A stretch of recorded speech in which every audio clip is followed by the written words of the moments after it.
નમસ્કાર મિત્રો, breaking news છે. હવે મળશે ક્યુઆર કોડ વાળું નવું પાન કાર્ડ. નવા પાન કાર્ડની વાતચીત શરૂ. ભારત સરકારે હવે ક્યુઆર કોડ વાળું નવું પાન કાર્ડ લાવવાની જાહેરાત કરી છે, જેને માટે ₹1,435 કરોડની મંજૂરી આપી છે. આ નવું પાન કાર્ડ ફિઝિકલ અને ડિજિટલ રૂપે ઉપલબ્ધ થશે. તો શું જૂનું પાન કાર્ડ બંધ થઈ જશે?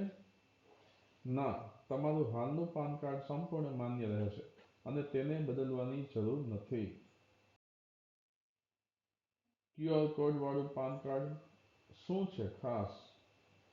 પાન કાર્ડમાં ક્યુઆર કોડ રહેશે, જેમાં નાણાકીય વ્યવહારો અને ઇન્કમ હિસ્ટ્રીનો ડેટા રહેશે.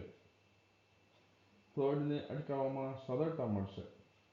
ટેક્સ પેયર માટે સેવા વધુ ઝડપી અને ડિજિટલ થઈ જશે. નવા પાન કાર્ડ માટે શું કરવું પડશે? જો તમે આ ક્યુઆર કોડ વાળું પાન કાર્ડ લેવા માંગો છો, તો તમારે એપ્લાય કરવી પડશે. સરકારે કહ્યું છે કે જો જરૂરી રહેશે તો તે તમારા ઘરે મફતમાં મોકલવામાં આવશે. પાન કાર્ડ ધરાવનારા 78 કરોડ લોકો માટે આ નવી સિસ્ટમ વધારે સહજ બનશે. ડિજિટલ યુગમાં આગળ વધતી સરકારની નવી પહેલ.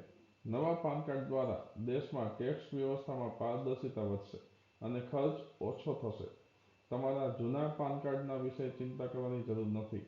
વધુ માહિતી માટે જોડાયેલા રહો.